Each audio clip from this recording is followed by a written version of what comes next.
For 44-year-old Shibani Vij, life didn't turn out quite as she had planned. 8 years ago, she was climbing the ladder to corporate success in India's IT sector until circumstances conspired to bring her career to a screeching halt. The decision to leave my career was encouraged by my mother.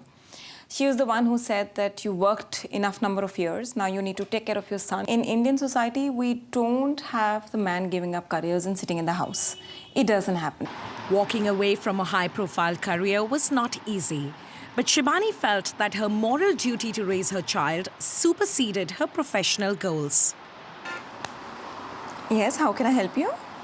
Yes, now that her son is a working adult himself, Shibani is trying to revive her lost career. After so many years of break, it's extremely challenging to get to the mainstream job. Unfortunately, I got this opportunity with this woman-oriented company called Shiro's, where they give you work from home.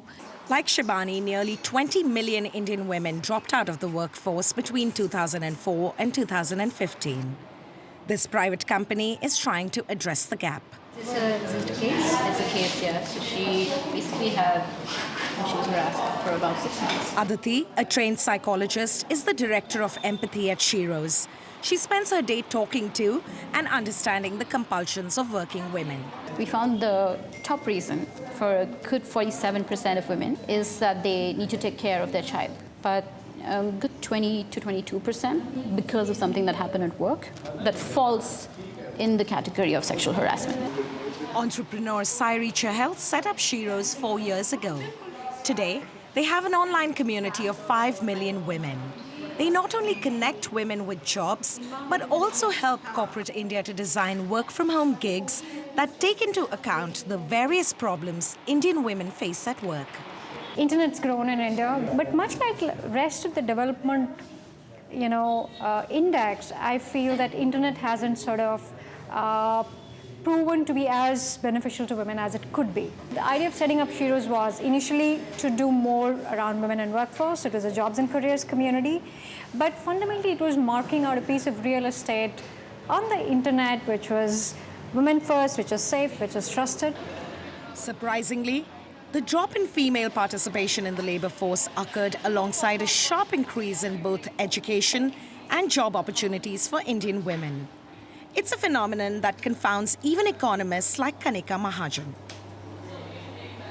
In India, it's a status symbol for men and for households to say that my wife doesn't work. If we look at urban women and how they spend their time, in India, on an average, we find that they spend about 7.5 to 8 hours per day doing domestic work. Even when their education is increasing, they are not getting into the labor market because of these social customs which are so ingrained in the system. Out on the streets, opinion is sharply divided.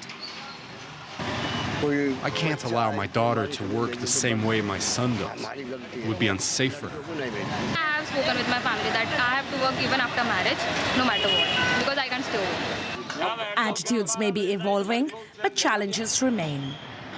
In Mumbai, 42-year-old Anupama Kapoor realized that returning to work after a gap is not an easy task for most Indian women.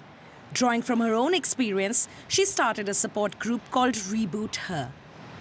Major cases of harassment or something. As you know, we work with women who have taken a career break for multiple reasons.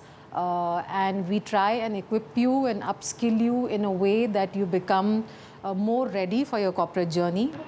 Anupama connects such women with industry insiders who can help them negotiate the complex protocols of a work culture that has rapidly changed. There may be challenges, but Anupama remains hopeful. I'm sure that once we've gone the extra mile and once organizations continue to do what they're doing today in India and the government also kicks in support in terms of infrastructure and childcare, I only see a good future for women. Even a 10% increase in female participation in the labor force could help boost India's economy by $770 billion.